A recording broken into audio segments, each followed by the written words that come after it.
botondi na tongwa lelo tokota nisusu na manaka na bino libre débat. C'est vrai, vous avez que belé à cause de la émission na bino indépendamment à notre bon vouloir. Tobandi obe na moins retard moquette tous présenter bino beskize pe bolimbisi tokota na nano na rubrique na biso ya liboso tokota obolinga mingi breaking news. Mokolo ya lobby penza na Assemblée nationale ba député pe ba eli ya Nord Kivu ba ndongwani penza ba tomboki ba boycotter même plénière. Balobi pona bango esengeli ko pesa gouvernement loi habilitation, c'est-à-dire ko pesa bango ndingisa ko voter mibeko RBI ba kele mibeko bango ba député ba ko kele na vacances parlementaires ba sengyo be batika la pour que ceux qui posenga ba voter mobeko sur la déclaration de guerre ba sala yango bango moko et non par procuration la loi d'habilitation de yango penzeza yaki mama na likambo na Assemblée nationale ya mokolo ya lobi oui boyebi pe ba hostilité topé ba reprise ya ba combat intense ezali ko salema précisément na localité ya Bunaganda na territoire ya Rutshuru où ezali nangonga oto ay koloba uta lobi déjà à partir de 7h occupé par le rebelle pe armée rwandaise où esengeli na FARDC bazali ko bongama déjà na riposte pour na ko poudroyer pe ko refouler bango ko zone sa bango mosika ya territoire national esengeli na biso ko la plus calme pe patient parce que bayi ba konzi ya bayi bambula matari ya militaire bayi ko se mettre à fond pour retrouver solution na maye na to kobeta ni solo yango penza mingi na bayi kongomani pour na kotala lolengeni nesengeli ko trouver ba solution idoine pe efficace pour na kozongisa kimia ya Est République démocratique du Congo mobimba na jwami na bayi kongomani bazali na ngai tout autour ya plateau ya libre débat mokolo lelo moko ya bayi communicateur ya ACP ya Jean-Tuningo Bilamba Kandeko académie ali na biso longo mwana mboka na tondi botondi pe boyi mana na libre débat. Ngapena Tondio Botondi, mon frère Nono, des intervenants qui sont sur le plateau. Et puis, na Pesimbote na Baenyon Sobazolanda Bisso à partir de la Palestine, na Ngorbengango, en tant que vrai. Donc, il y a un Argentine, na Bayi communicateur.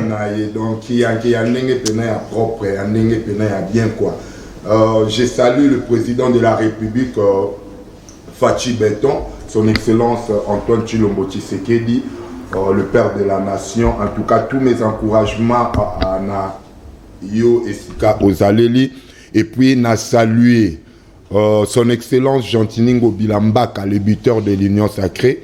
Yende Ako Salaka, qui est l'élo vraiment Kinshasa, Toko Maka, na moi Kimia, moi Kokende Muke. Na ba pripe oeza ko landae juste après sortie officielle ya parti na biso Alliance des Congolais progressistes lelo lisusu lobby autaki lisusu ko zo pris ya meilleur politicien ya Villa Kinshasa populaire donc encore une fois coup de chapeau na autorité morale nanga Jean-Tuningo Bilambaka. Merci à vous pour l'invitation de Konono. Très bien Ndeko Academia Jean-Tuningo Bila otondisika stade ba prier belé comme Kolanda yo meilleur politicien le plus populaire ndenge moninga lobi ko sala malamu mingi ko sala pe na bénéfice ya bayi kino ba ko zela mingi pona yo na lolengo ko kamba biso to ali pe na mona mboka ilenge moko ya bayi communicateur ya INER Union des nationalistes révolutionnaires parti cher ya président des opprimés Pascal Niembo Muyumba de ko Daniel Kitenge na pesio mbote pe na tonde botonde mbote na mboka noko. Merci beaucoup pour l'invitation na pesi bayi au moment où son mot est bazomi pour avoir la tango et na pesi le président des opprimés mot est salina directeur de cabinet de France c'est ça mot est belé et na pesi ba bande ko tona mo tabato mot. Très bien Ndeko kitoko comment na bayi bilenge ba ko mata génération en montante ya politique renouvellement à classe politique ezali ko s'imposer to sali OBP na moko ya ligue des serviteurs ya Ntingi Pululu Ndeko Gelor Botoko ali na biso longo mwana mboka Gelor Botoko na tondi botondi pe boye malamu na libre débat ya mokolo lelo ngai pe na tongio botondi mingi na esengo pona koyamba ngai na kati ya libre débat et puis na pesi ba kongomani nyonso a de pere de mer na pesi bino mbote parce que ça de pere de mer tokozala toujours na souffrance oto ya komona lelo yango biso wana mubeko baboya yango meboko insister ka bo baboya yango te meza na kati ya Assemblée nationale c'est-à-dire eza wapi na tiroir OK na tiroir meza na bénéfice ya ba congolais parce que soki lelo toza ko souffrir toza ko mona lelo c'est par rapport ya otondima ba infiltration na kati ya mboka na biso yango za ko mona biso to senga toujours loi de pere de mer meka kokota poto yeba mpe ko diriger mboka biso moko autrement que toza ko souffrir pour infiltration ekota banda kala yango biso Ligue des serviteurs parti cha ya honorable Ntingi Pululu toza même insister tokendaki même lobby ko déposer memorandum na biso na kati ya Sénat parce que loi ne mataki na Sénat to meka ko yebisa ndeko bati lukwebo ame consale un peu différence ndenge papa na biso Kengo Wandondo salaka pour la loi ya ODIP. Très bien. Elenge lisusu. Merci Natoni Bino Botondi. Tozali na moko ndeko Ibrahim Atweka ye azali moto ya alliance ya bakabiliste musulman ndeko mbote na yo pe boye malamu Ibrahim. Mbote ndeko nono. Merci pour la confiance au PSB sur na tonga lelo ya koleka na chaîne monene oye kotama mingi misoli de debes les émissions ali suivi par Kongomani. Na pesi mbote na bakongomani tu ba fani boso ba télévision kwa na biso et puis na emesaka mingi moto apesa nga courage pe makasa kwa koleka na ba média pour le ba politique mais les vice-ministres honoraires hydrocarbures excellence Moussa Moulou mbote pa ozali mbote na partenaire na biso à tous les temps excellence Isakabo ya direct à Madrid na biko pour l'émission ndeko nono avana kotana na pesa moi biscuit l'émission au moni biso tozali ba natif ya bandalungwa au lobby to ko ba notable ceux qui dit comment mabe kokota na kati ya mabele ya biso il faut to mekape pour le bilango na ba de pouvoir ya époque ya premier ministre honoraire Matata Ponyo ba la saka projet ya ba stade municipaux presque tout ba tongaka elongo na ya biso ya municipal ya Bandalungwa ba mususu esala kozala da inauguré o ya biso mbongo ba détourna ba lia si le misale si la raté terroir de botaka zamba ba yi député nationaux bazali ya funa circonscription électorale au commune à Banda les autres pour partenir basala kata appel moko te pona koluka baluka misala wana esila député provincial ya Bandalungwa ata mokolo moko te alobela likambo te mais tout ça dit surpris tout mona soit disant qu'il y a un mess pour la matière na kata Bandal c'est comme si bali ba réduire biso na Bandal na mambo eta lobele komela masanga na mambo eta lobele kobina alors biso lingi distraction wana te auto ko sengali encadrement ya jeunesse to lingi jeunesse na encadrement to diminuer ko na terrain wana to ngana ko beta balle na terrain wana na baninga na ngalo ko ba siliko na to yaki na kata terrain wana to ko beta balle na kese mo jeunesse na kata ma distraction te bali ba ma jeunesse auto zo to bisa na distraction pour comprendre ba zo na conscience nationale ba ina biso ba esprit masanga yango to ko temela mwana nazo ko exoter bana Bandal biso nyonso jour ba komeka ba na kosa biloko wana kata Bandal to telema likolo na pona ko sope terrain wana basi lisa yango balezo nga ndenge biso bande ko sakana balinke pazana sima biso ba ko sakana na ndemo na terrain wana tozo sa pesa sentiment ya championnat na terrain ya municipal ya Bandalungwa ndena ngako pesa makati place wana mais na yoka ape mukie na miko rencontrer ndeko nanga ko kubisa meilleur politicien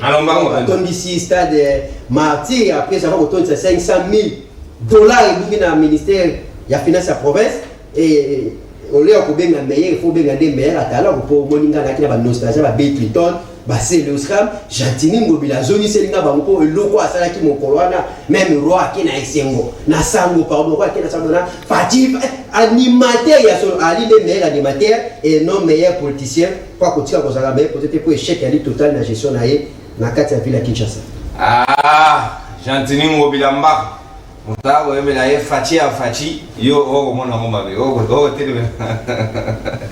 Merci mon amboka académie na kobando be hostilité ya libre débat ya mokola lelo na ngambo na yo lolenge nini esengeli na biso to aborder situation ya insécurité et donc prévaloir na est République démocratique du Congo ba M23 apparemment na Rwanda ba lingi koyoka te ba décider délibérément ya koya ko occuper ya koya ko envahir localité stratégique aux ali na minerai nkita ebele ya Bunaganda pour que va surtout servir davantage ba kamataso sumisolo ya koya ko bondisa pe ko tangisa makila ba yikongomani.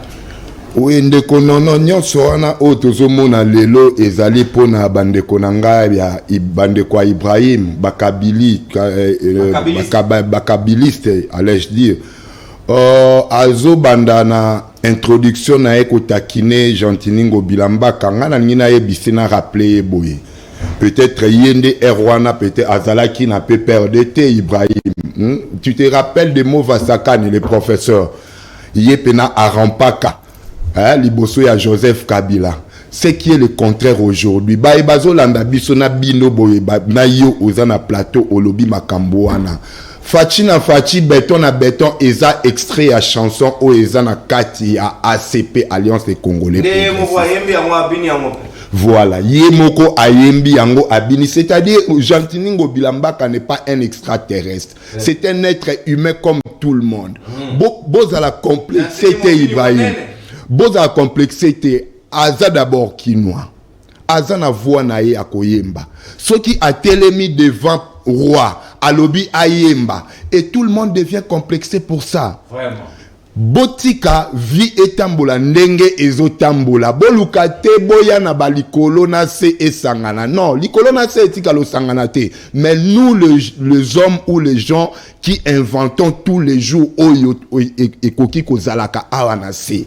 Si Jantiningo Bilambaka aujourd'hui chante, Lobipe ekozala président de la République chantera.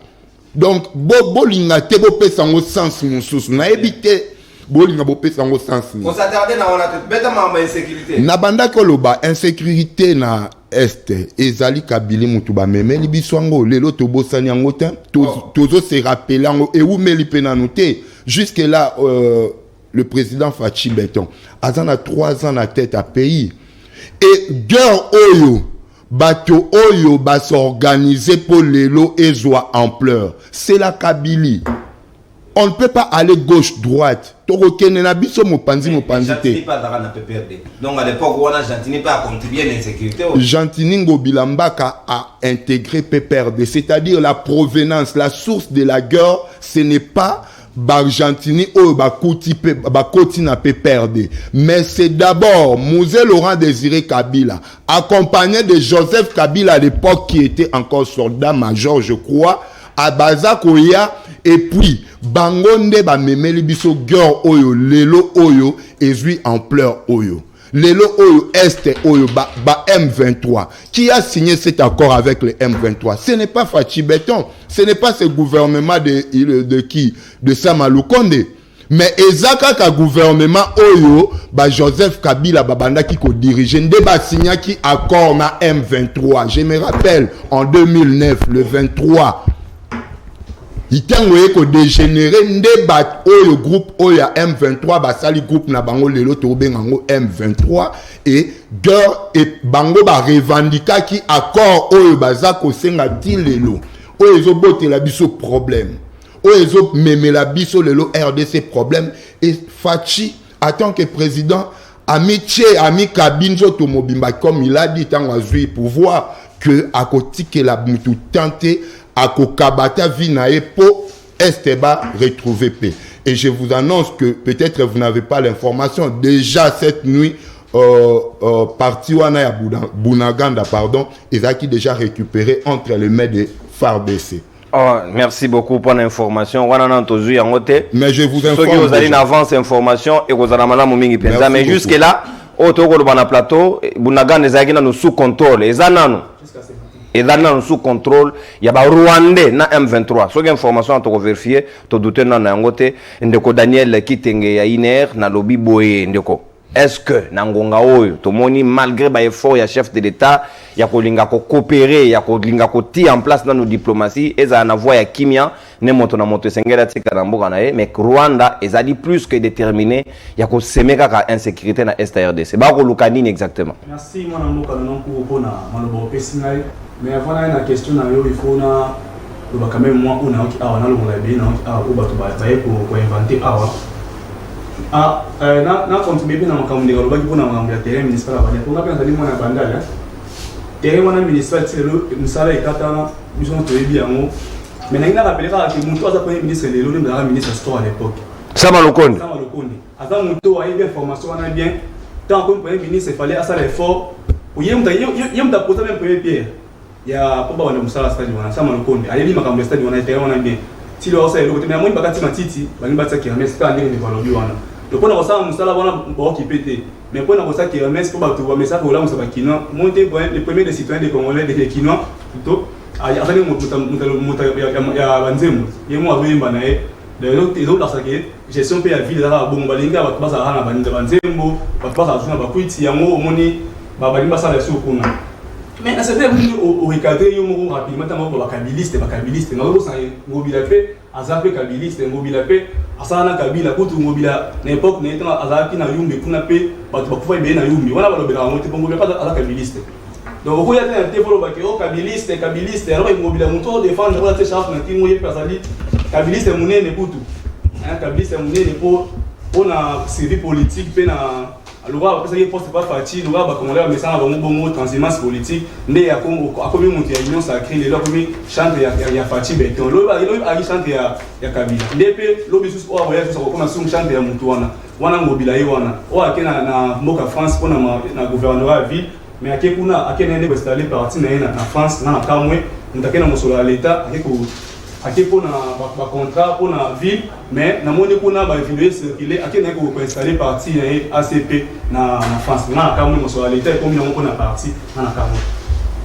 là sur la question na yo mais ba tuna biso ya union sacrée bazolo ba Kabila mais papa Félix asala campagne électorale pour nani Félix appelait les camps du changement cash yena ne gonaye Vital Kamerhe mais quand on dit on est du changement to yé pour tout changer et ça c'est pour qu'on achète du jour pour le Kabila ça qui boue Kabila ça qui boue mais on y est pour apporter une nouvelle touche par rapport à Salamaki pour Kabila chose que dit toi et puis na mboka o mutaro wa mana ngote Kabila choix. Est-ce que ezali vrai nanu mokolo lelo ko kamata ekulusu nyonso ya insécurité est ko bobolango likola mapeka Joseph Kabila ezali correct démarche wana? Bon, on a en partie, mais il est totalement pour monter à Moutoupe. Oui, mais on sécurité Mboka Oyo. Ils ont pas branché belé. Pour ça, pas Kabila. Kabila a Kagame mon frère était, mais Félix a eu une coopération avec Kagame. Mais toujours, on continue toujours. Quand il s'affichait clairement que Rwanda n'est pas à Congolais. Et à Kabila, il a monté. Kabila a un M23 au père, c'est qui a montré des Dalaki. Mais les gens ont mis le sous-trobani. Félix à l'époque, tu veux réunion sur la déco, ils ont monté à Kabila. Le plus tu veux ça, ils ont monté à Félix. Ils ont monté à Félix. Par rapport à la question, au moment où nous avons eu à dire ça plusieurs fois. Attends la plateau de Rwanda a jamais aux amis à Mboka Nabiso. Rwanda a toujours été un ennemi de ce pays. Mais bateau la gestion à Sika, diplomatie à na modèle à Chilo Mozali, comme ça Kagame mon frère. Tout ça Félix m'a révélé Kagame wana na Rwanda, bango ne bazo bo Mboka Nabiso. Mais Félix il y a zoka tété kaka mon frère, et kaka mon frère. Celui babomi na est il y a qui pas Kagame mon frère. Congo kaliba militaire rwandais, Félix il a libéré ba monter, ba militaire pour ba comme mon frère, moi na ba ça bango ezate na libéré bango. Oh ça va suite logique.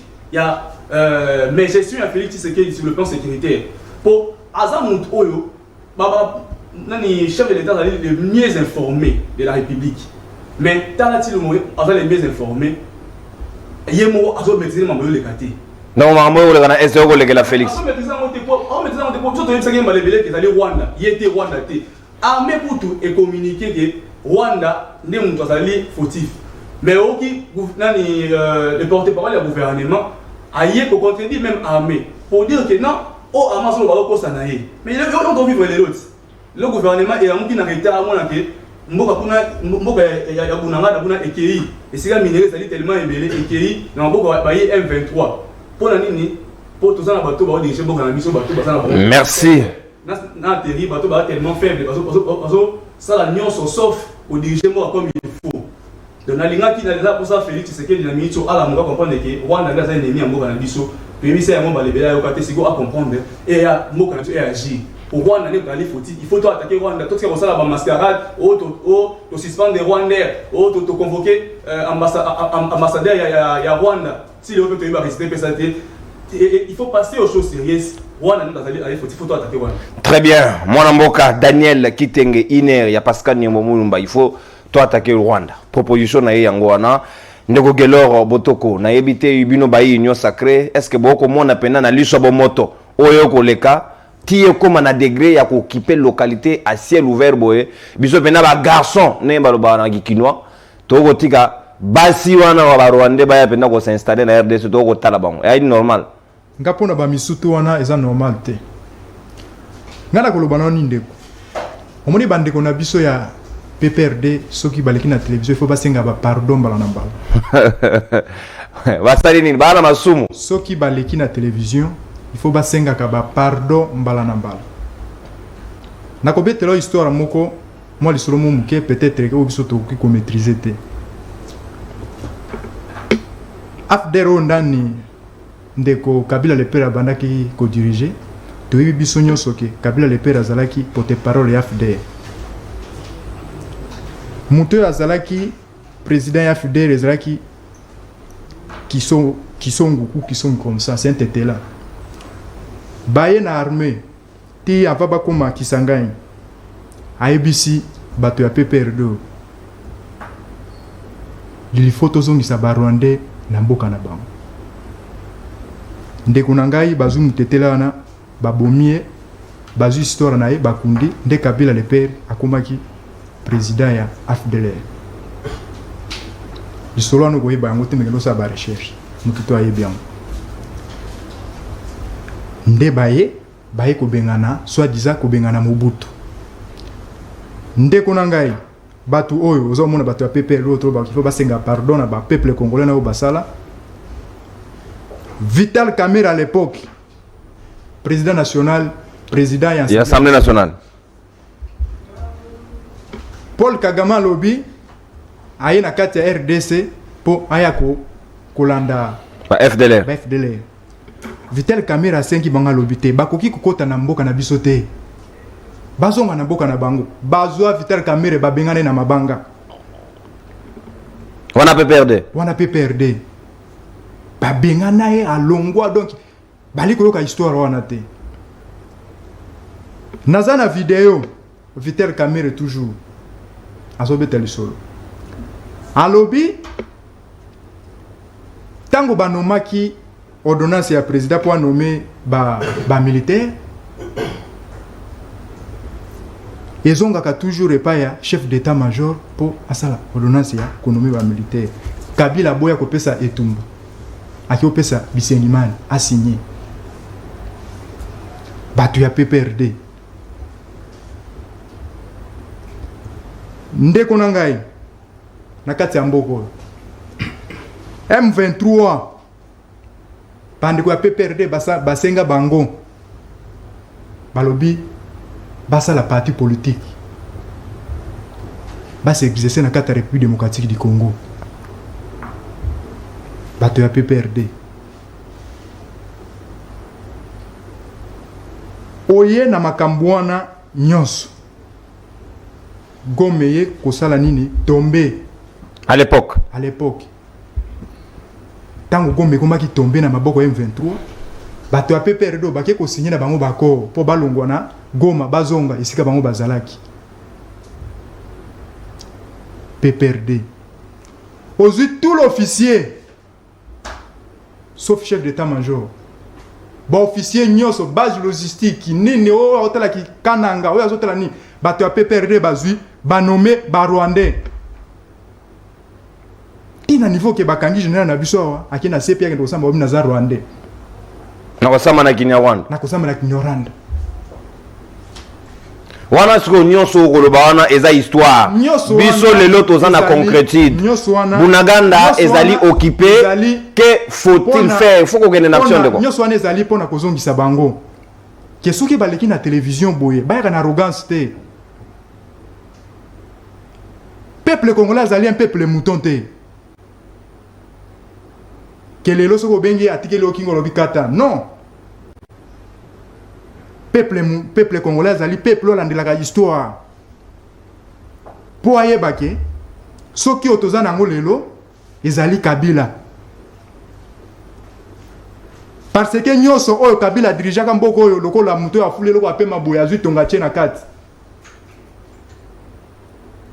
15 jours ngana kolongwaka na kobende loko apema wana tonga ne bimi eloko wani sezongi à zéro. Et c'est l'histoire qu'il avait préparée pour l'avenir du Congo. C'est ça qui est obligé de faire le cash. Pour Nabiso, pour la concrétisation Nabiso, Biso toujours na ligue des serviteurs honorable Nting pour la Bakabou. Loko la bango, baza ko menacer Biso. Biso tozo amandok. To kabulango na population. Basoda na biso bakobunda te, foka la population. Basoda bakozwa. Population ko ndeko, pona ko défendre intérêt, tout le monde a même les crimes. Il y a même des volontaires à qui atiki mona na pays mususu. aza soldat te azongi bopesa nga mandoki nakende kobunda mpona kodefendre intérêt général eza kokipe te ndeko même nga lelo nazalaka prêt même bapesa nga mandoki nake kobunda mpona koloba nini mboka ezali lokola nzoto ya mutu soki musapi ezoki nzoto nyonso esali nini eyoki pasi mais tango bato nyonso baza kokufa kuna biso foto yoka pasi et puis ba civil wana bazala contrôlé par le gouvernement o bazwi mandoki. Merci.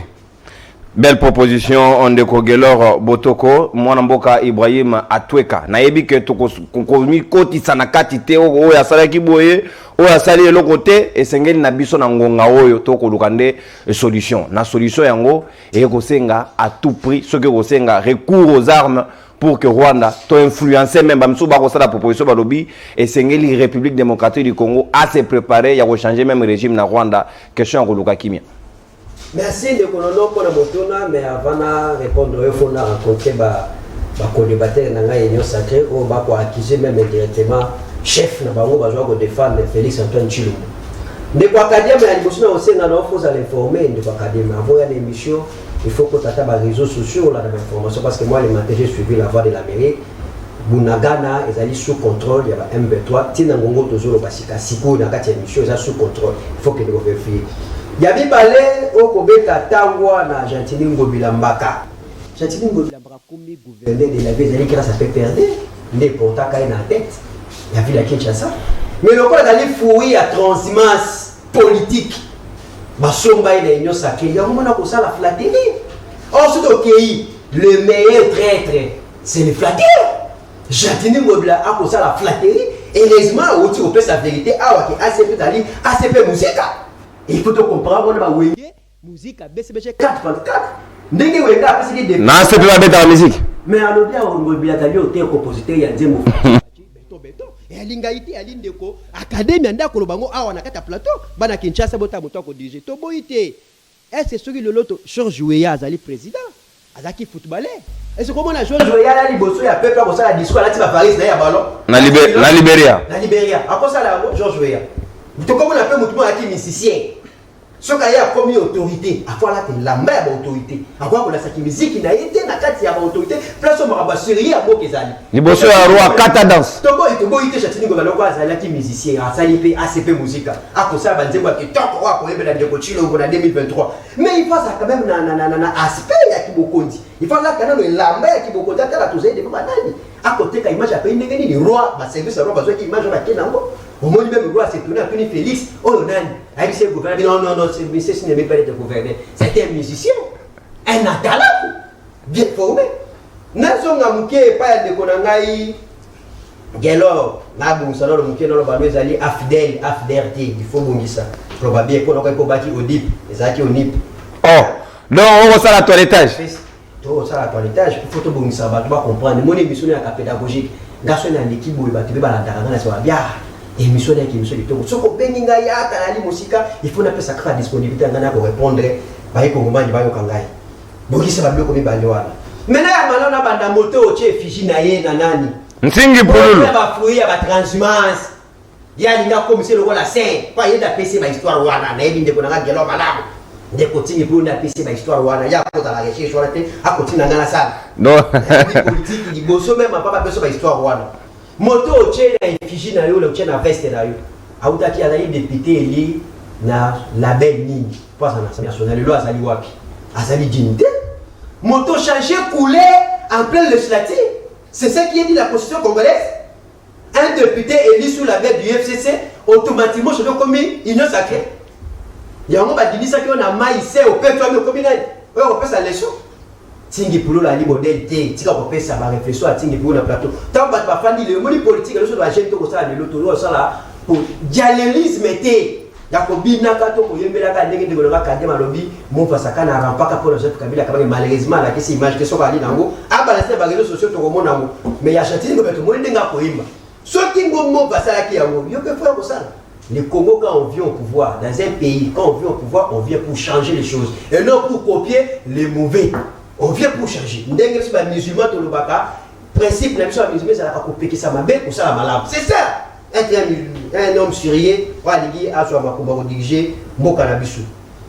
maitali insécurité na kati ya est ndeko gelo botoko jeune kitoko mon ami il faut s'informer boko fingi sande Félix Antoine Tshilombo na tingi pululo atindi yo koloba pona kombo na ye il faut ça la fierté à parti politique na yo ba komona yo ba ambition politique ya ni ba ko yino pona biloba loba et alinga été Félix na Braza à reconnaître que le M23 a été défait en 2013 auto confisquera même arsenal militaire na ye ezaki na régime nani ezaki na régime Joseph Kabila Kabali auto quoi ça M23 n'a pas fait rester M23 ezali Félix Antoine Tshilombo tango biso to telemi to gangi to lobi to lingi état de siège té état de siège ezalaki moko ya moyen ya ko permettre Kagame azwa moyen oya ngoko ozwa pendant 18 ans ya Kabila azwaka te aluki azwa yango pe azwi yango na 3 ans Antoine Tshilombo le nom compagnie ya ko filtrer or national côté na kati ya Rwanda yo somo na côté na Rwanda premier producteur ya côté tango Félix Antoine Tshilombo asali mutualisation de force na armée ougandaise biso to dénoncer ministre et information Patrick Mouyaya a lobby le contraire a contredit même porte-parole ya FRDC mais l'autre na kati ya mutualisation va prolonger même ce jour na bango lieu ko ba biso première agression oyo bota na diplomatie jouissante diplomatie dansante diplomatie soki ni nevite na bakisa susu na kati wana toke ko funda wana na conseil à nation ya sécurité à Nations Unies combien de pays qui nous ont porté soutien na agression rwandaise bazo reconnaître le mouvement M23 et non le Rwanda auto yebi même M23 origine na mozali Rwanda parce que Rwanda lelo souci na ye ya kobele moko ko récupérer 300 km mabela Congo. Merci. Vous aloba déjà mettre le Congo Kabila Kabanga aloba kozana esprit ya Lumumba le Congo restera indivisible. Bino boye na 3 ans Kagame a fréquenté le sol Congo 4 fois. Kagame a allé na Congo na Kinshasa 2 fois na pouvoir na bino. Ndeko na Daniel Auti koloba awa. Kabila n'a jamais appelé Kagame frère. À combien de fois vous avez appelé Kagame frère? Félix Antoine Tshilombo. Ndeko kela so koye na plateau il faut eba makambo koloba sinon ko fingi sa président. Merci. On a été même marché dans l'union sacrée. On a été tini pour le poste à Zelaka dans l'union sacrée. Oh, poste nini? Ah, il y a des postes à Zelaka dans l'union sacrée. Singa ndo lo poste. Ah, Zelaka bon kota ndingo na ndingo. Moi bi ke tini pour la taka dénonciation ya corruption ba ko corrompre pas kota l'union sacrée. Vidéo audio est na ba groupe et les réseaux sociaux. Mais il est le premier à collaboration l'union sacrée. Merci. Na kena si salayo. Na lombango 10 secondes. Na kena ki termina chité. Ba pour moi les frontières pour permettre biso lelo ba Ougandais ba sali alliance ba frère na ba Rwandais ba récupérer Bunagana sous la bénédiction de Antoine Tshilombo. C'est lui qui a permis tout ça. Il y a un moto que le lot en 2013 tout ça en 2022 de Kogelo na de Academia tout ça en 2022 nous parlons de ce qui se passe maintenant. Yo Robert Mosapso de Zoki to qui passe quand on capable ba ndeko na biso ba tiki ba ndaku ba village abandonné ba pas kokufa moko na ba Rwandais yo lingozo ça na histoire. Mon cher ami, il faut nous cas. D'ailleurs, il y a des rubriques qui sont belées peut-être dans la matinée, on peut sa histoire, pas comprendre. Ah, donc on va solution politique ni toko même. Merci. Merci mon amboka. Ba rappeler biso gouverneur ambassadeur na biso na Rwanda zonga. Awa Karega azonga na Rwanda et puis donc à la frontière na biso activité économique ni biso na Rwanda dans la suspendue, donc ça la guerre ouverte. Na ba Rwanda wono comme on a son application article 63. Oh, il y a lobby qui sont baillés, ça c'est pas mon nom, mais c'est mon nom. Nangana est au sol, on te fait une moka. Ouais, des assos qui ont félicité. Elle dit maintenant qu'il va sauver intégrité territoriale. Il y a mort à la biso. Mais sur le système, on a besoin de combler ça. Bah, état des droits, à nous loi d'habilitation, c'est pas trop compter qu'on peut ça sur état des sièges, au bon association, la bonne qualité. Donc on a toujours resté à pour dénoncer, pour faire rêver, bah il peuple jusqu'à ce que tu retenir départ la fête après tu pour la 2023. Mon amboka Ibrahim Atweka. Énergie n'ampi faut pour le Congo et sengeli to bundela mboka o tina dernière minute. Tu na dernière minute et sengeli ko sala yango parce que ce Congo ou rien. Academia, c'est vrai, mon konzamboka adinga ki kaka na boluki solution, ba traquer ba ADF wana mutualisation des forces na bande ko na biso ba Ougandais, minute bo moni na vidéo utu ko likawana. Constant dit mawazali gouverneur militaire ya Nord Kivu azali ko sala réunion sécuritaire ba Ougandais pe bazana kati. Mais bah même bah quand j'ai FRDC bah lobby mon colo à lobby air localité ya Bunagana yoko kwea que bande ko na biso ba Ougandais na éviter ceux que sengeli ko benga bango pe bande ko pa ba frère ko mo duka biso ba problème bake kosangana na Rwandais pour na kosunga bango baya ko s'installer des forces na localité ya Bunagana. Est-ce que nangonga lelo esengeli na biso mutualisation des forces na Uganda esengeli to continuer to esengeli na biso kata yango mbala moko définitivement? Oui, na ko répondre à la question na peut-être dans une minute pamba. Nalingi kaka na rappeler na bandeko na ngai bazoloba trop mais apparemment bazolanda te de bandenge ezokende. Ndeko na nga na mopanzi na oyo ya loboko wa mwasi Daniel tango débat eza ko se dérouler yo na Ibrahim bolanda ka maloba ya moto malamu lebo shishotaka ba téléphone tango même ozokoma po ya ko répliquer chalito esika na za kolobaka. J'ai parlé de la Kabylie, c'est-à-dire la Kabylie c'est quoi? Ezali po ozoloba kengobila azalaki na kati ya Kabylie na PPRD.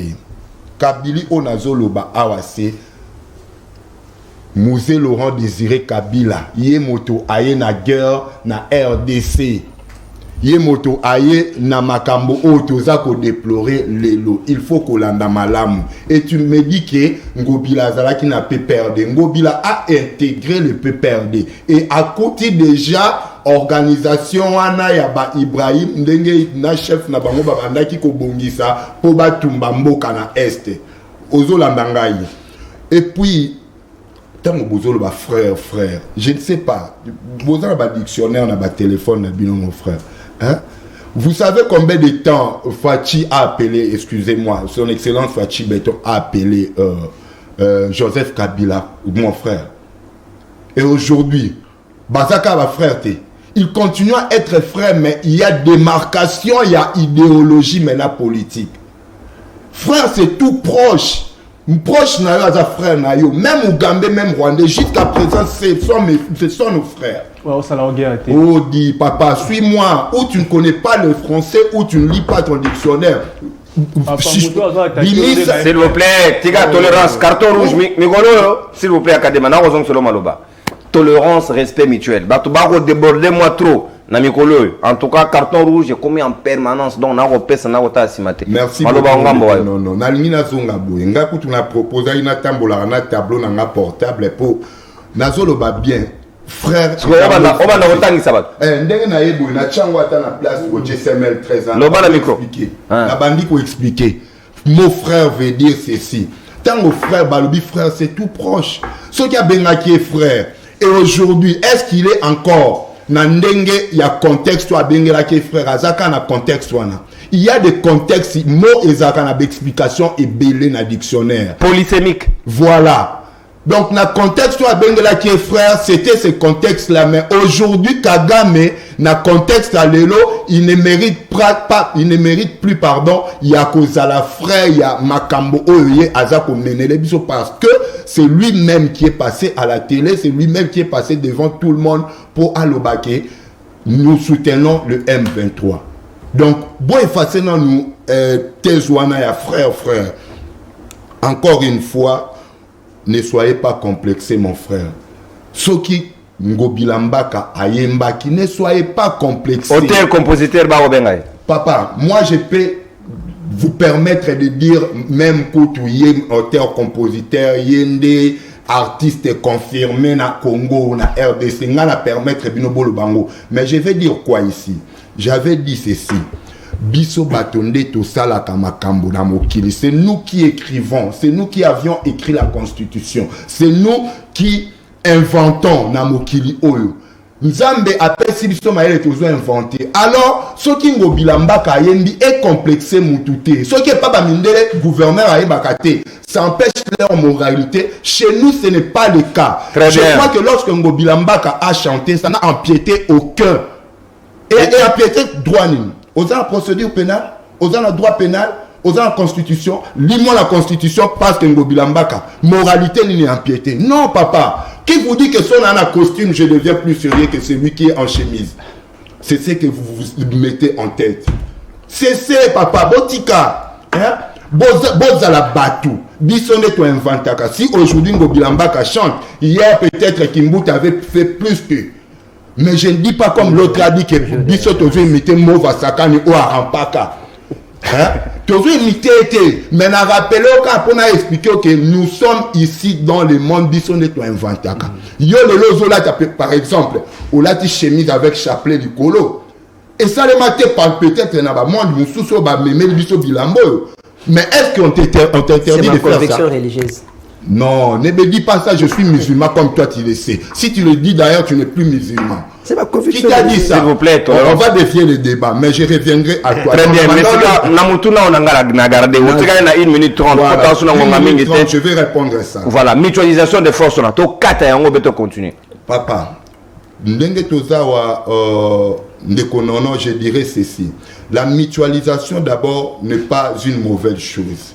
Mais ce qu'il faut faire, au moins une tactique, il y a diplomatie, une tactique, il y a droit international, on nous dit ceci. Il faut approcher tout le monde ou venir vers tout le monde, mais en étant maintenant nakozana ba réserve et puis nakozala na ekenge, c'est ce que j'allais dire. Donc pour mutualiser force dans l'armée ougandaise, ce n'est pas une mauvaise chose. Soki bango balingi basunga biso po basilisa na biso guerre wana elongo, ce n'est pas une mauvaise chose, mais c'est quoi sungi yango zela moto a violé mwana na yo okati susu epa na ye osenga ye lipa pono laisse sa fille na yo ba violaki. Est-ce que démarche on est logique? Donc l'armée ougandaise pardon yango wana pe rwandaise kaka baza baninga bango mo ba lobby mwana ya Museveni nda lobby soki mwana Museveni a lobby bongo yango na zoloba maintenant biso tokozala nde na ekenge.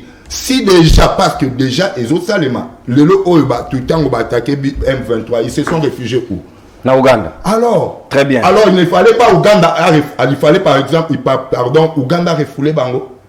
À Bombi Bango, pourquoi? Parce que c'est le droit international qui les permet. Alors, dans le droit international, on peut s'allier, on peut se mutualiser avec des ennemis, mais en étant sévère, en étant prudent. Très bien. Belle lecture, Mwanamboka Academia. Je vous en prie. Et Kenge, à l'atissi en opéna, maki en diplomatie, à défendre en la sengi ba disposition monto au pexa Argentine ko bina et senga Alexandre na mombe ko lu konzi yango wana yo mutolo binga na songi sika marogo yango pena Daniel Kitenge sikawa mutualisation de force na Uganda a rejoué franc GT au même moment on partager table moko na FRDC au même moment ba force spéciale na e ba koti kuna na M23 ba ko sala saga moninga lolengi wana sengeli fourchette mulai ne bali ya kanandoki bongo to bongo te. Non, on répond à la question, mais qui m'a remonté quoi lobby na rencontré ta mouké barguement na par rapport à on de quoi lobby. Mais dès qu'on a eu mon temps, on t'a pris singo bilaye dans plateau. Tu reconnais tes talents cachés à gouverner na biso kazali musicien. Pas de problème. Ils appellent tout il faut le biber comme autant. Son mobilaye mi na moni roi y autorité mboka moni devant roi hein devant mboka mususu on est en koyemba. Pas de problème. Félix Bak est dans la Belgique, il y a gouverneur de la Belgique, il y a le roi Philippe, invité. Vous imitez les Belges. S'il vous plaît, tolérance. Yo le bien, on va y toquer. Yo me imiter depuis yo me dit que non, inventé, j'ai dit d'inventer. Papa tu n'as pas.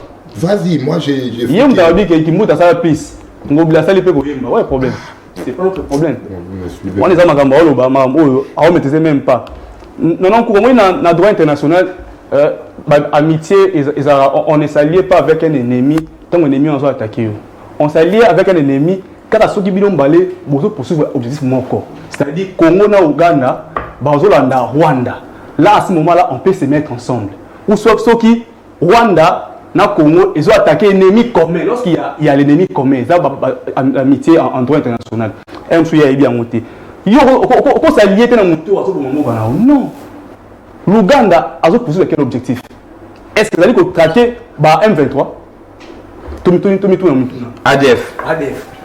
M23, ils allaient mouvement rwandais. Et vous êtes Rwanda. Est-ce que l'Ouganda a attaqué Bango? Est-ce que l'armée ougandaise, tant qu'il y a un Congo, il peut apporter un piste dans la cause au Congolais, parce que le Kabila a cause de personnel. C'est ça, on doit s'allier avec des gens au Baye, tu as attaqué mon tout le monde, tu as force pour mon ennemi, on a acquis des missions de Stokoma. kimia surtout un ennemi commun so un ennemi commun te non pourquoi toko ça y na bato te ba ya na mboka na biso ah ba ça ma bebele guerre ya 6 jours ça na mboka oh et ça na mboka oh bane ba ça qui na manette les deux armées c'était l'Ouganda et le Rwanda oh ti le ba toujours ensemble parce que yo mo o ti ko bango ah OK chef d'état-major ya armée ougandaise force terrestre alobi yango ye moko asibisose na Rwanda te mais ngai Rwanda zo attaquer ngai mais ngai na saliena ami ya Rwanda na muto Rwanda pasa na eba lié poto so sani donc poto fide guerre toto sa guerre ne ba kino ba ko fide nazo mitu na mita po un so za diplomatie ya bandeko ya ACP awa bata union sacrée ndenge chilomba eli biso mambo sika eza bongo ke te o aza ennemi na ngai il faut ata bobi na epa na biso na fona ke epa na eka ke o non ndeko na ngai kimia donc mon frère c'est un bango ya ngwana papa lorsque quelqu'un te montre ouvertement que c'est ennemi na yo oko benga e frère te wa eza diplomatie nini wana na modèle ya sika chilombo o eli biso mutu ai c'est ça la o ya chilombo ya ngwana oh na lo ngolo ndiko pero lo ba so benga mo diplomatie ala ngeleka ngate pero lo ngai te na lo biango mutu aye aboyi ba ndeko na yo a violer basi ya mboka na yo a violer ba na yo mais yo de tina te bengi mon frère okangi ba indice o ezali ba preuve sûre okangi ba militaire na ya mboka na ba e pa na yo mais okena Angola aussi des injonctions ozoni o libérer bango o non pour tension ekita. Oh, les amis de l'injonction, toute la stratégie à négociation. Papa, les amis de l'injonction. Bah recommander à libérer bango, ils ont négocier, bah recommander à libérer bango après. Mais yo on a communiqué à Rwanda te bah qui dans 48 heures tout le monde va militaire na biso bah ça libérer. Au moins qui communiquer alors Félix Pato aussi. Mais c'est après 48 heures trop lobani.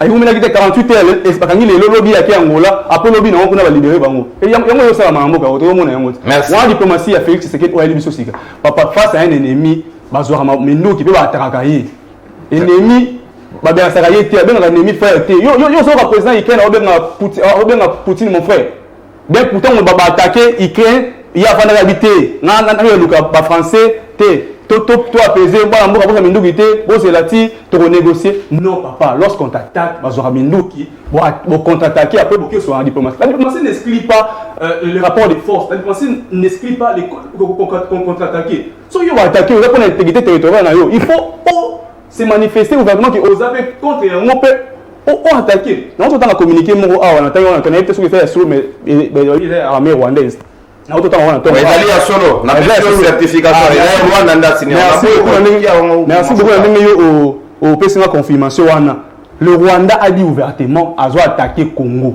mais quelle est la position de notre gouvernement est-ce que Patrick Mouya qui na TV après ça ningisa ya gouvernement après ça même maloba ya gouvernement au gouvernement bité face ya par rapport au Rwanda sali boyeboye biso toujours répliquer boyeboye le gouvernement était jusque là.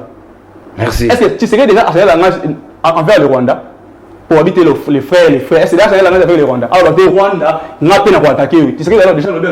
Merci beaucoup. Ça diplomate c'était ngai na pacifier l'Afrique au prix des sang des Congolais le roi ya makila ba Congolais et qui na ngoma ya pacifier na Afrique pour na intérêt na ye moko omoni biloko mso le na mboka oya Pascal Nyembo les opprimés alors ba ki montant akendaka na Nations Unies a démontré clairement implication ya Rwanda na implication ya Nations Unies wana o bon baso hypocrisie à le thème à l'oba clairement mais après qu'est-ce qui s'est passé après au moins on a comme une victime pour bazo sur les sociaux les coloquer mutu watu wamso ko mona insulté donc mutu a tellement la mboka vérité ouvertement et les intérêts ya batu wana et les intérêts ya ba patron ya continent biso moi to ba continue moko boye o ba bina ba continue kona bango bona pesa ba injonction si mo sala be sala ba sali merci mon amboka komaki merci na to bisa fait ce qui dit boye so qui ce qui as président mboka il faut avoir les choses en main ala bisake aya qui pour l'intérêt ba congolais qui ba congolais ba vota qui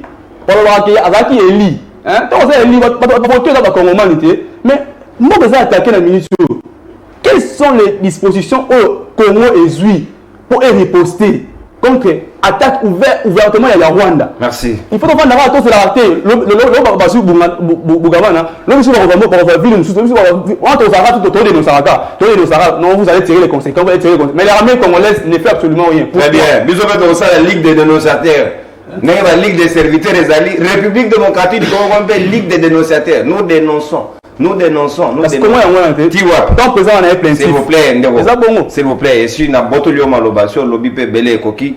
Mwana mboka gelor botoko, na yebi kentingi pululu na mobeko na bango, na yena Noël Tiani balobaki. Moto azali na makila ya mboka mosusu. Akozala plus attaché na mboka wana, olé na mboka oyo yambi ako servir na lobby akomi kongomani. Autant mwana ya Museveni a lobby Yé Kagame azali noko na ye, donc azali peut plus rapproché na Museveni que na RDSO azali na moninga te azali pe na de côté, mais yende azali ko superviser l'opération de mutualisation des forces sur le terrain, yende azali pe na kati ya renseignement militaire na biso ba ko partager na ba FRDC, au moins te biso mo to ko fungola entonnoir, to ko fungola molongosi ne ba lo ba na lingala, na place to verrouiller. Merci ndekunanga nayoki ba discours ya bandeko na biso nayoki la bango mutema pasi. Mawa tolobaka toujours bakongolais bayebi soki otoza lelo parce que oyo balonaka lelo nde babukaka yango lobi yo la plus historie afo lotang sana etam nayebi si ndenge wana oyo bango balonaki yango toza kobuka yango lelo cash naki alobi nanga ke bango babengana M23 na 2013 ndeko nanga yokaka soni ntango M23 bazigoma nana saki négociation ezaki MONUSCO te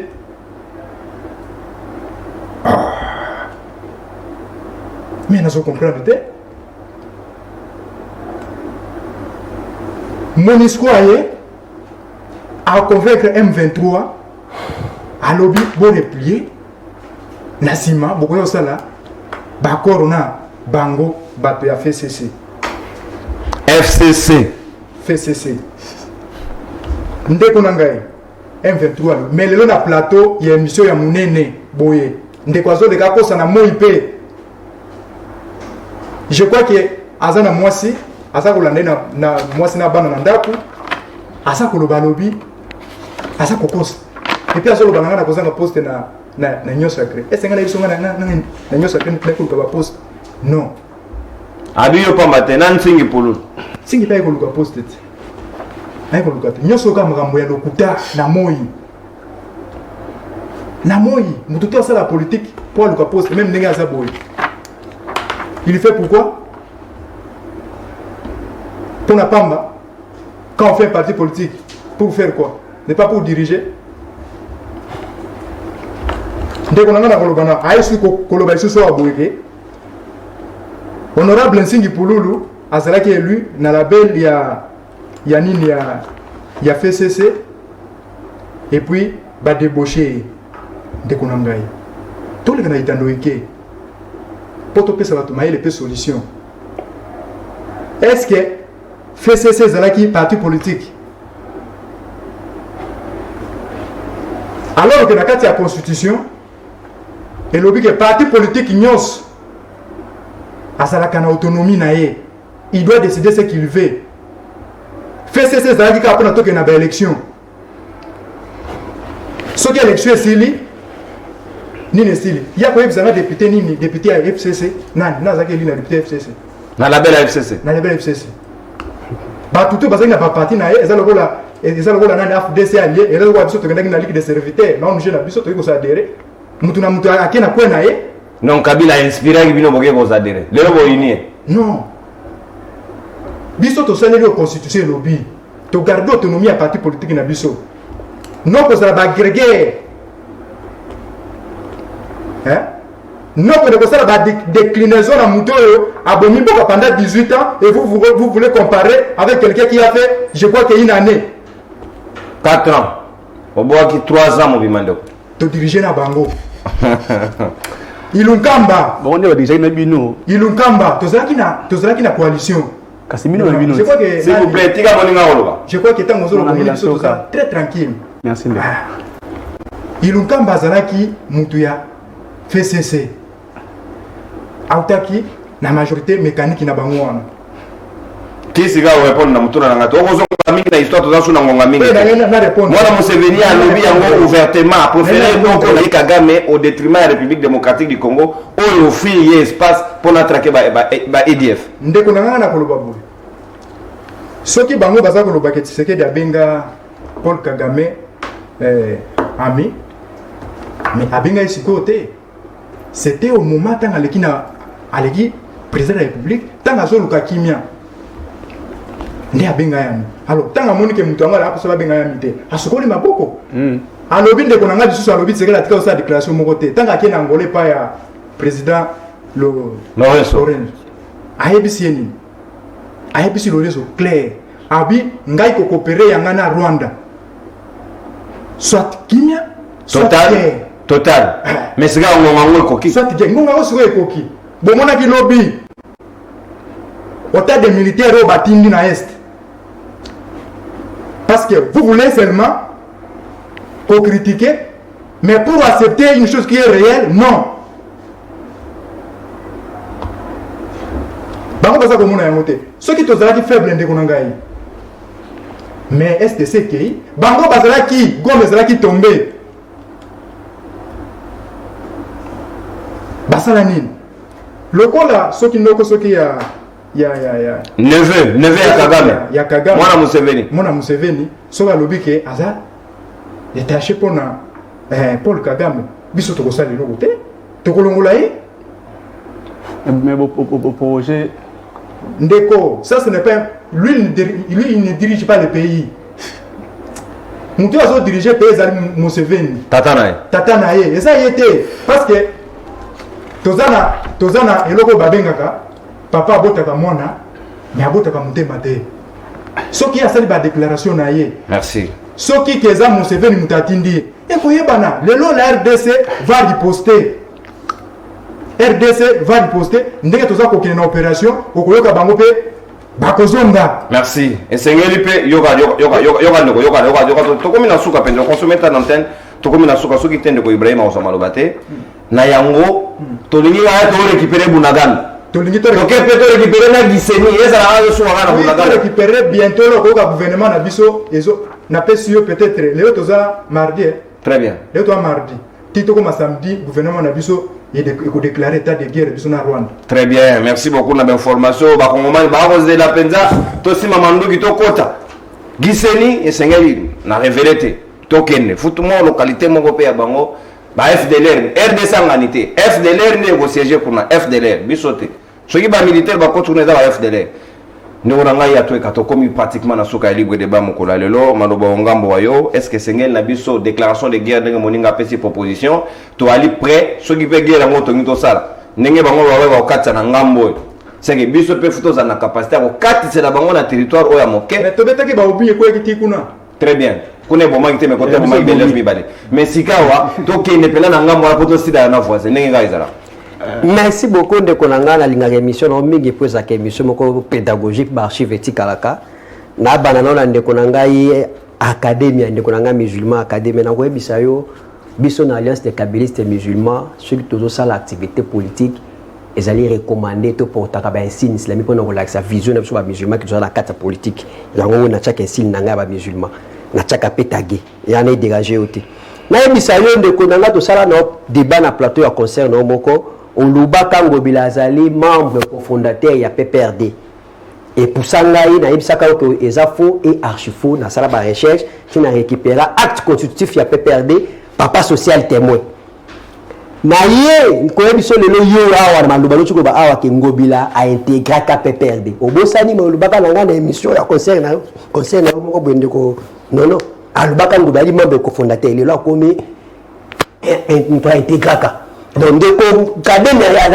atali moto appli moko mona fandi wana akomita page kademe na sala bere à tout moment oyo tout moninga baki imitation ya lobi tozo ko inviter est-ce que la ko inviter imitation na inviter ça différent ezali le lengi andi ko academia abo ça même si le champ na yebia malade pour to kabele ta plateau moko là ko bano ma Argentine Ngobila tout ce to ali contre talent Argentine Ngobila te Jetina ali mona bandal wana ali ya makila ko za musicien pour na mona bandal musique non même na yembaka mais na ba place yo ko na place to yemba musique elle c'est le quoi na invité et dit ko za les 30 juin na marti poto que c'est là ya biso wenge bana bandal mais Jetina Ngobila to bi to ali toujours pour na éthique na moralité étant que chef numéro 1 à ville il doit se comporter premier citoyen de la ville.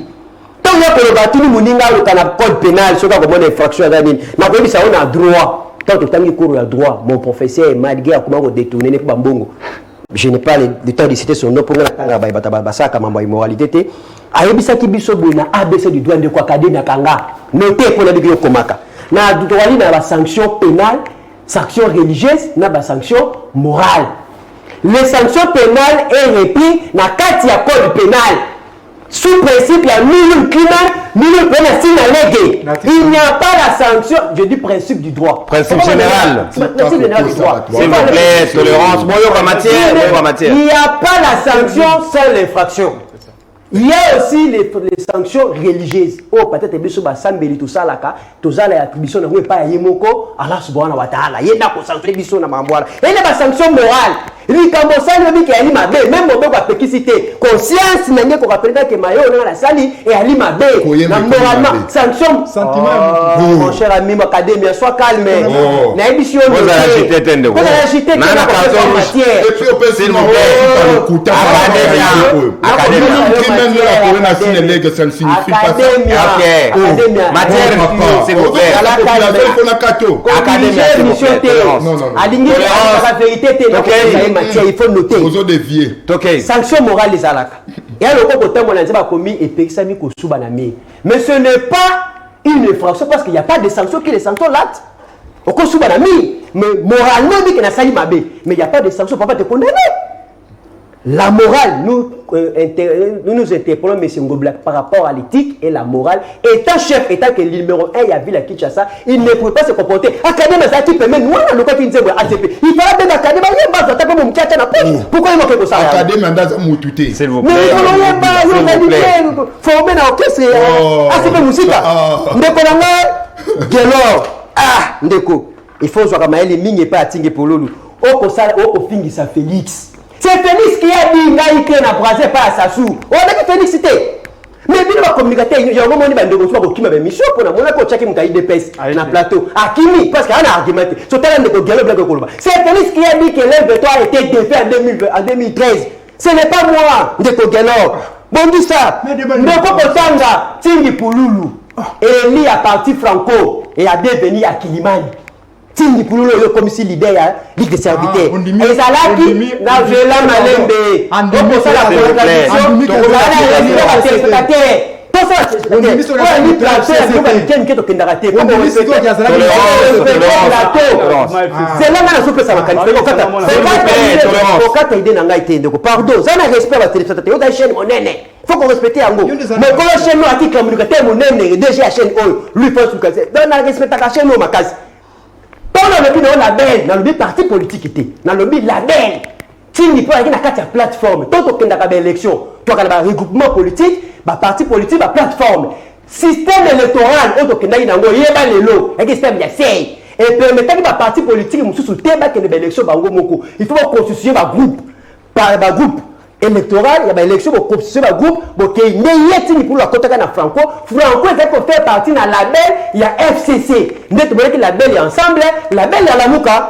Tinipul et lui n'a pas moi FCC. Merci. Nous on a droit au Tangi. C'est pas calme. Libéral na FCC.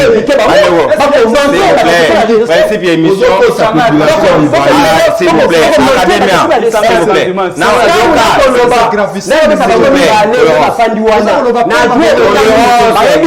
Majorité parlementaire, en cours de session. Poting pour la loi de FCC, ça va naître ça. Bachanga majorité pour faire une élection après élection. Mandat à 5 ans. S'il vous plaît. On va la calmer. C'est là va faire mal au bande. Il faut la calmer. On les amis papa Mickey respecter chaîne oh notre bien la respecter à lui France. S'il vous plaît. On a besoin de baguette. Les spectateurs. Au moins il va ndeko nangande ba na trouba. Au moins singe lo nyo bimas. C'est vous na ozongela. Côté li bango na to ba empêcher débat. Parce que bazar des fois intellectuel ni balé contre bango bazar la information té ba il même pas le kata ani même pas le discours Félix Atenaka dans le mututé il faut que ça même principe il y a droit le principe général droit ba éviter mes chers amis il faut ça ba recherche ndeko na académie koko makamini té il faut on non comme amini comme le nécessaire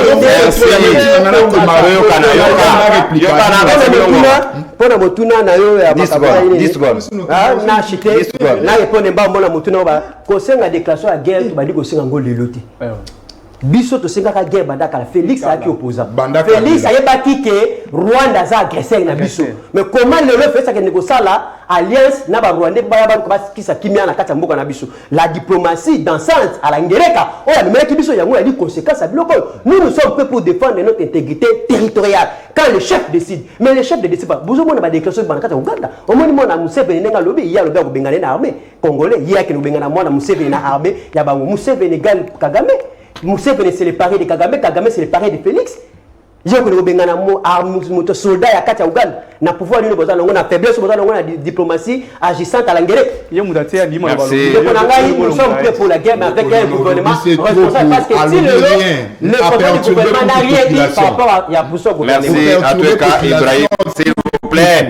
Academia, s'il vous plaît. Yoka, moto wako pesa minute ndenga indeko. Yo remettre en cause autorité morale et émission. Merci beaucoup Académie à la disponibilité na yo Gelor Botoko. Merci pesa nsingi pululu nganga maele. L'homme de père et de mère. Pesa yembote mingi. Mwana mboka Atweka Ibrahim, représentant légal. Ya ba communicateur musulman. Merci. Merci na yo pour la participation. Monko ya ba iner. Daniel Kitenge, merci pour la participation. Il y a parti cher, il y a Pascal Niembomouyumba, président des opprimés. Nabino non son disponibilité, na tondi bino botondi. Peba Congomani na confiance nabino bo Pesi, CM13 télévision na au travers émission nabino libre débat manaka na lingala émission yelengi avec réflexion à l'appui et sengen nabiso to trouver ba solution na mayo ko lekana est la République. Sogo rosenga ba FRDC. Totinda ba bon bisoté. Et okoma onga na tinda imoto. Na tindi moto te na biboy. Ba FDLR si réellement ba dala awa. Ba zo appel localité moko. Na ngambo wana. Bavandi pe wana comme bango bazaka na bango ne loko tata koni na bango pe tobuka eko sunga ba mama basa ila kwanga tokutani lobi pona nouveau numéro ya libre débat. Bye bye, salut vous.